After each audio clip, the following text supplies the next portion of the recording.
nesse bloco, conversando sobre LDAP. A gente já viu a parte de objetos e classes, né? E agora a gente vê atributos, né? Os atributos é que vão armazenar as informações propriamente ditas, né? Os objetos vão possuir diversos atributos que você pode, né, preencher com base na classe e com base no tipo de objeto que ele é, né? E esses atributos é que vão definir o tipo de dado que ele vai poder armazenar. Então, né, o atributo de nome de usuário tem uma série de restrições. Um atributo de data, por exemplo, tem uma série de restrições. Um atributo de telefone tem que ser obrigatoriamente numérico. E assim sucessivamente, né? O atributo vai dizer também, lá na definição do modelo, o que ele vai armazenar, né? Ele pode possuir um ou mais valores, né? E um atributo pode estar presente em N objetos também, né? O atributo, por exemplo, telefone, vai estar presente em todos os objetos usuário, né? Todo objeto que seja relativo a um usuário vai ter um atributo telefone. Então isso pode ser utilizado de todas as formas possíveis. Além disso, você pode ter uma regra de comparação de atributos. Isso aí já é mais usando, né, LDAP mesmo. Você tem algumas propriedades nos atributos que você pode colocar, né, como ordering, como equality, para você fazer comparação com os demais objetos, e isso é usado basicamente pelos serviços LDAP para fazer a indexação disso, tá? Para poder guardar na base de dados de forma indexada. Tudo bem? Bom, falamos sobre classe, voltando aqui, ó. A classe de objeto person, por exemplo, só para citar um exemplo aqui, pode conter vários atributos. Então você tem lá a classe de objeto person, vai ter sempre um common name, vai ter sempre um surname, que seria o sobrenome, né? Vai ter uma senha, vai ter telefone, endereço e etc, né? N atributos vão compor uma determinada classe de objeto e um objeto, ok? Bom, cada objeto vai ter um identificador único de um atributo ou classe de objeto, que é o que a gente chama de OID. Lembra que isso aqui é diferente de Distinguished Name, pessoal. Isso aqui é um identificador de objeto, lá na IANA, que é o órgão central para a distribuição de OIDs e para registro disso. O que é isso? Você cria um objeto, né, uma classe ou um atributo de um objeto LDAP, e essa classe ou atributo é utilizada, né, de forma central. Então, digamos assim, você tem um órgão central dizendo que a classe de objeto tal vai ter tais campos. Tá? Isso serve para quê? Para organizar os esquemas de definição de objeto. O esquema é que vai armazenar os seus objetos, os seus atributos e as suas classes. Tá? Então você tem uma coisa é o esquema, que define como esses dados podem ser gravados.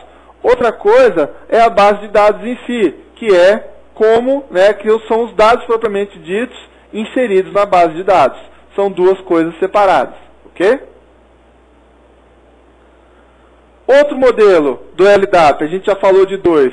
Falta só o modelo funcional e de segurança, tá? O modelo funcional, como a gente já falou, é quem determina como esses dados vão ser manipulados, né? Então você vai ter aí operações de pesquisa, né? Então vai ser o quê? Operação read, né? Operação search, operação compare, né? Pense aí num banco de dados mesmo, tá? Você vai fazer uma busca dentro do seu banco de dados usando aqui o modelo funcional de pesquisa, tá? Você vai ter também comandos específicos para fazer alteração, né, dos dados que você já tem lá. Você vai modificar entradas existentes, você vai excluir ou alterar um atributo que já existe lá num determinado objeto, e assim sucessivamente, tá?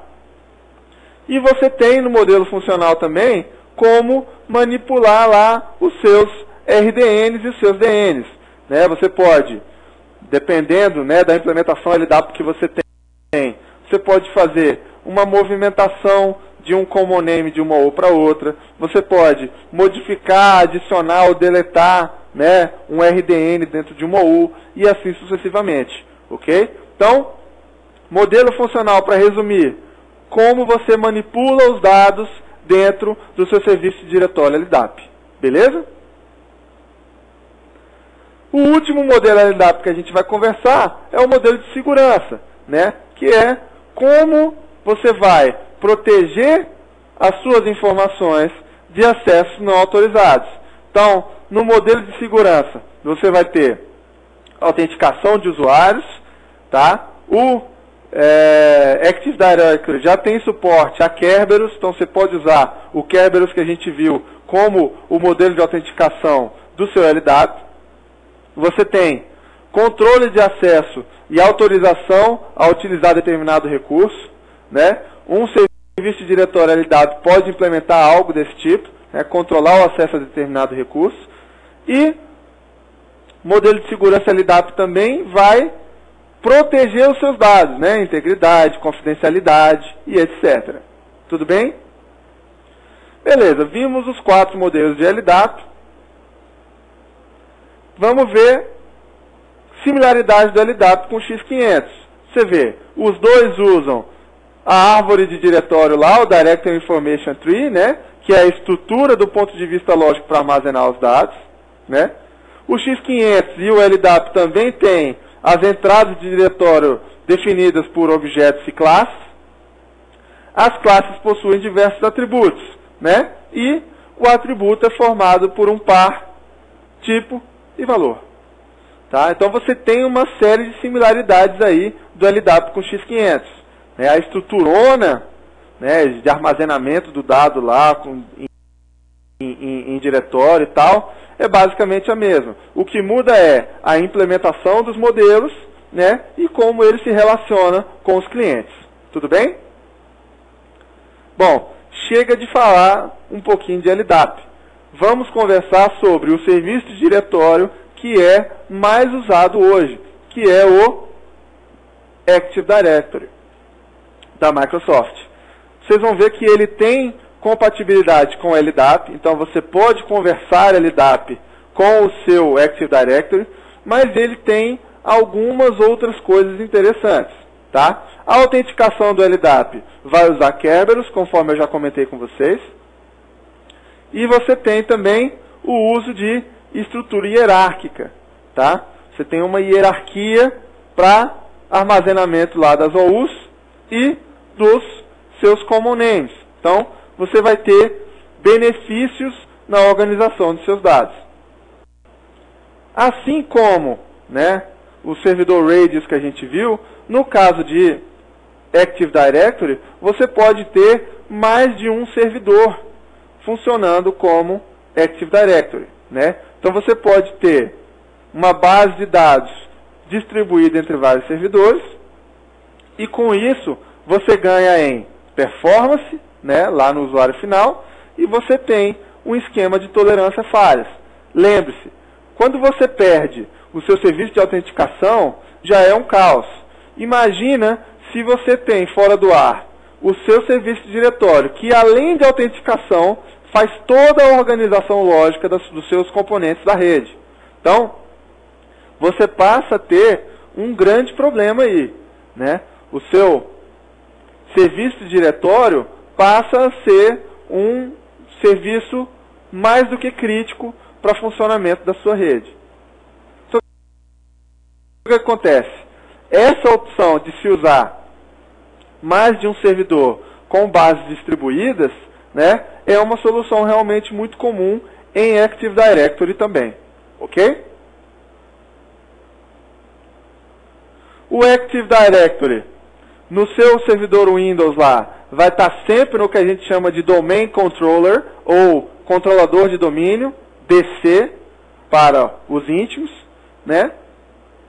Toda vez que você cria um Domain Controller na rede, ele vai hospedar a estrutura do seu serviço de diretório, do seu AD. Tá? Quando você tem mais de um, claro, você pode fazer algumas organizações diferentes. Você vai ver que o Active Directory tem vários componentes que você pode distribuir. Tá legal? O AD, conforme, né, serviço de diretório LDAP, por conversar LDAP, também vai armazenar diversos tipos de dados. Então, você vai ter o AD armazenando usuário também, grupo, impressora, etc. Né? E da mesma forma que a gente viu lá, né, no modelo do LDAP, cada objeto vai ter um conjunto de propriedades, que são os atributos, que também vão ficar armazenados no AD. Então, no AD você vai ter, mesma coisa lá, o seu esquema, e você vai ter a sua base, onde você guarda as informações. Ok? Bom, para falar em Active Directory, a gente tem que falar primeiro em domínio. Né? O que é um domínio? Domínio é a área de atuação daquele seu controlador, daquela sua máquina que hospeda o seu serviço de diretório. Então, normalmente isso é o quê? Você tem um domínio Active Directory por empresa. Né? Se você tem uma empresa muito grande, você pode até fazer domínios separados. A gente vai ver esses conceitos de domínios separados também. Tá? Então você tem um domínio que vai prover, né? Vai fechar qual é a área de atuação do seu serviço de diretório e os requisitos de segurança para ela. Tá?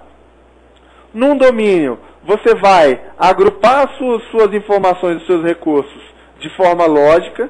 Né? Daquela mesma forma, você tem unidades organizacionais, você tem uma série de coisas. E você pode ter árvores e florestas. O que é uma árvore? É um conjunto de um ou mais domínios, né? E uma floresta é um conjunto de um ou mais árvores. Como assim, professor? Olha só. Você tem o seu domínio, Active Directory, tá? E digamos que você tem um escritório aqui em Brasília e um outro escritório em Goiânia, tudo bem? Aí você vai dizer o seguinte, ó, Brasília tem um domínio, Goiânia tem outro domínio. Mas como a gente faz parte da mesma empresa, a gente pode fazer parte da mesma árvore. Tá legal? Beleza. Somos parte da mesma árvore. Tá legal. Digamos que a empresa seja uma empresa de abrangência nacional. Então, ela pode ter escritório em várias cidades. Então, você pode dizer o seguinte, olha, nossa árvore aqui é a árvore centro-oeste. Tá legal? E essa empresa divide, logicamente, lá as árvores centro-oeste, sudeste, sul, e o conjunto dessas árvores vai ser a floresta da empresa. Tá? Você tem domínio, árvore e floresta. O conjunto dessas coisas. Árvore é o conjunto de um ou mais domínios, e floresta o conjunto de uma ou mais árvores. Beleza? Continuando. Para detalhar aí, a árvore é qualquer estrutura de AD que tenha no mínimo um domínio. Então, se você tem uma estrutura de Active Directory, você tem um domínio, então você vai ter uma árvore, que pode ser só desse domínio ou de outros domínios, conforme o exemplo que eu dei para vocês. Tá? Numa árvore, você vai ter uma característica básica, que é a nomenclatura contínua. Então, os domínios, os domain controllers de determinada árvore vão ter um esquema comum, né? Lembra o que é o esquema? A definição de quais são os objetos, as classes de objetos e atributos. Você tem um namespace contínuo. Namespace lembra lá, né? Da abrangência que você tem de DNS, né? Esse aqui é o conceito que a gente usa em DNS.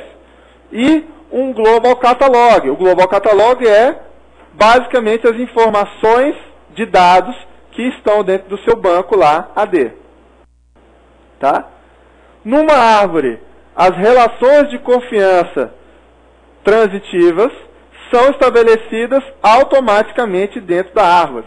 Então, quando você tem um ou mais domínios dentro daquela mesma árvore, além deles compartilharem ali esquema, né, Global Catalog e possuírem o namespace contíguo, você tem automaticamente uma relação de confiança estabelecida para que eu possa usar os recursos daquele outro domínio. Beleza? Isso é importante você entender para você ver a diferença para a floresta. Na floresta, essas relações de confiança não são estabelecidas automaticamente. Então, se eu quero ter uma relação de confiança com um outro, né, uma outra árvore da minha floresta, eu vou ter que estabelecer isso manualmente. Tá? Implicação de segurança e de administração na sua rede. Por causa disso, a floresta não necessariamente tem um namespace contíguo. Ele pode ser contíguo ou pode ser contíguo não. Tá bem? No demais, se você tem a floresta, você tem lá o esquema de objetos, classes e atributos comuns, né? E o Global Catalog também compartilhado. Beleza? Até aí tá mole, né? Os objetos no AD, né? Como a gente viu, mesmo conceito da LDAP, tá, pessoal? Um registro na base de dados do AD ou na base de dados LDAP vai ser um objeto. O objeto vai ser composto de N atributos, né? Os objetos, né, atributos e classes vão ser definidos lá no seu esquema, né, que é o seu modelo de dados, na verdade. E o esquema pode ser extensível, no caso do AD, né? O AD vem com um esquema padrão e você pode criar novas classes e novos atributos conforme a sua necessidade, a necessidade interna da sua empresa lá, tá? Da mesma forma, os objetos podem ser N coisas, né? Usuários, computadores, impressoras, etc. E você vai guardar no esquema o seu modelo de dados e no Global Catalog as informações propriamente ditas. Só isso. Beleza? Aqui uma foto, né, um print screen, na verdade, do console de administração do seu AD, tá? O Active Directory Users and Computers.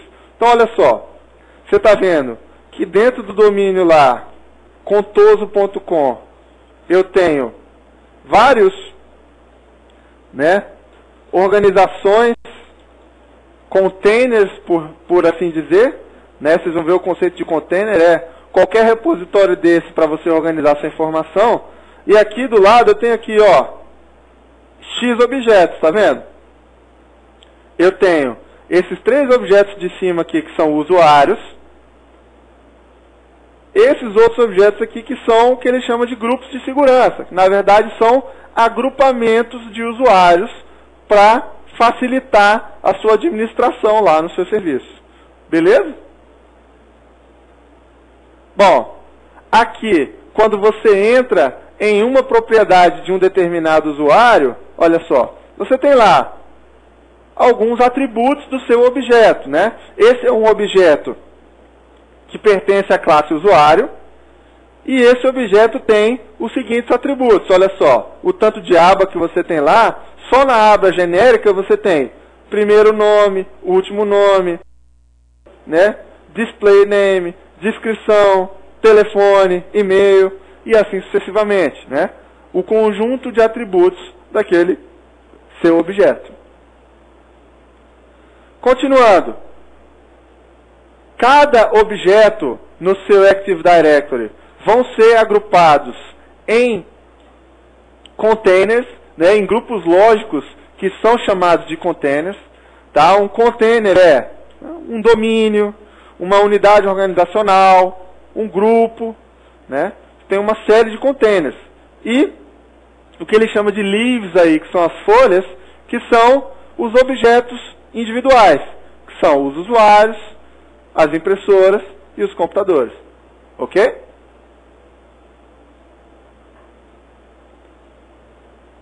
Um outro detalhe, Group Policy.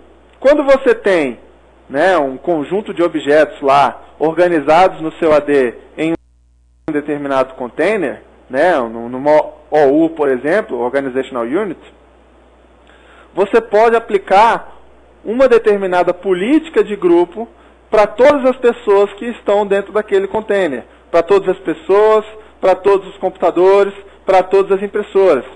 Então, na verdade, para todos os objetos que estiverem pertencendo àquele container. Então, você aplica o que ele chama de GPO, que é o Group Policy Object, né? E seta uma série de configurações comuns para aquele grupo de usuários. Então você diz o seguinte, olha, o meu grupo de usuários que pertence ao cátedra vai ter a seguinte configuração. Ele pode fazer logon no domínio, ele pode acessar um recurso de rede, né, um diretório compartilhado na rede, ele pode usar impressora, ele vai poder usar um serviço tal, e assim sucessivamente. Né? Eu seto uma série de configurações que são comuns para todos os objetos que pertencem àquele container. Não são todos os containers que você pode aplicar a Group Policy. Tá?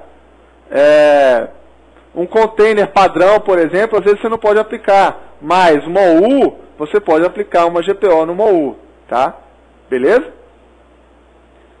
Bom, a gente volta com mais um bloco pequenininho antes disso e o último bloco, o famoso bloco de exercícios.